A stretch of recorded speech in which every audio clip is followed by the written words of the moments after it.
ici vous avez l'écran central, c'est un peu le sommaire. Vous avez en haut, vous avez quelques onglets. Alors vous avez d'abord l'onglet réfraction, vous allez avoir tout ce qui est des tests pour la monocularité. Vous avez l'onglet vision binoculaire où là vous aurez tous les tests de la vision binoculaire. Un onglet pour la vision des couleurs, pour les dyschromatopsies, pour la basse vision et le dernier c'est pour le daltonisme, donc un petit peu en répétition de la vision des couleurs. Donc nous, on va d'abord s'intéresser à l'onglet réfraction. Donc pour commencer, tout d'abord, on va rentrer dans les acuités visuelles. Alors, vous voyez l'acuité visuelle ici 20 dixièmes, ici 16 dixièmes, ainsi de suite, on descend à 12. Alors l'avantage de ces appareils, c'est que chaque fois que vous changez de ligne, si par exemple vous devez présenter deux fois la ligne 6 dixièmes, vous n'aurez jamais les mêmes lettres. Donc vous voyez, c'est des optotypes standards avec l'acuité visuelle sur le côté. Ici, le test duochrome pour l'examen préliminaire. Vous pouvez mettre en évidence une tendance, une hypermétropie ou une myopie résiduelle ou mettre en évidence un comportement accommodatif anormal. On reconnaît ici les points de Malte ou les nuages de points pour les CCR. Sur ce plan, la croix de Jackson pour l'équilibre bioculaire en vision de loin.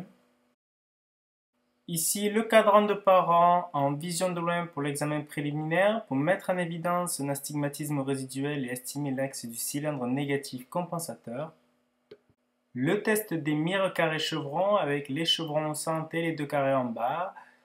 Il peut tourner de 5 degrés en 5 degrés, exactement comme le mire carré chevron manuel. Passons maintenant sur les tests de la vision binoculaire en commençant par le point de fixation. C'est donc un rond blanc sur fond noir, on l'utilisera notamment pour le test du filtre rouge. Nous avons également un point de fixation pour les enfants, c'est un chat qui va nous permettre notamment de réaliser le test du masquage. Les points de Worst pour tester le deuxième degré de la vision binoculaire. L'écran LCD a également un avantage, c'est qu'il permet de présenter aussi ce test sur fond blanc. Le test de Schober pour tester les disparités de fixation et mesurer une phorie associée. Une ligne droite verticale pour mesurer l'éphorie dissociée grâce à la méthode de Von Graf. Également mesurer les réserves fusionnelles horizontales. Vous avez la croix sans élément de fixation et avec un point de fixation central pour bloquer la vision binoculaire, pour mesurer l'éphorie associée. Donc ici, la dissociation ne se fait pas par polarisé, mais se fait bien par duochrome, donc avec une lunette rouge-verte. Un test pour mettre en évidence les disparités de fixation qui pourraient s'assimiler aux mallettes en vision de loin. On regarde un petit peu avec les filtres verts, par exemple, le sujet voit les barrettes rouges ressortir en noir, mais ne voit plus les barrettes sur fond bleu. Et avec un filtre rouge, le sujet voit les barrettes bleues en noir et ne voit plus les barrettes sur fond rouge. On dit ainsi que la dissociation est chromatique, c'est exactement le même principe qu'avec les polarisés, sauf que c'est grâce à des duochromes.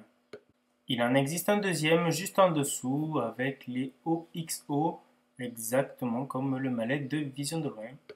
Pour ce qui est de la stéréoscopie maintenant, donc la vision du relief, il existe deux tests dont la dissociation se fait chromatique, donc par lunettes rouge-verte. C'est essentiellement ce mode de dissociation de toute manière que vous retrouverez lors des tests sur écran LCD. Regardons le premier test avec les 4 ronds qui vont être vus en relief. Grâce aux lunettes anaglyphes et la superposition d'un rond rouge et d'un rond vert, on voit bien ça sur le rond de droite. Et l'élément binoculaire, c'est le petit rond au centre.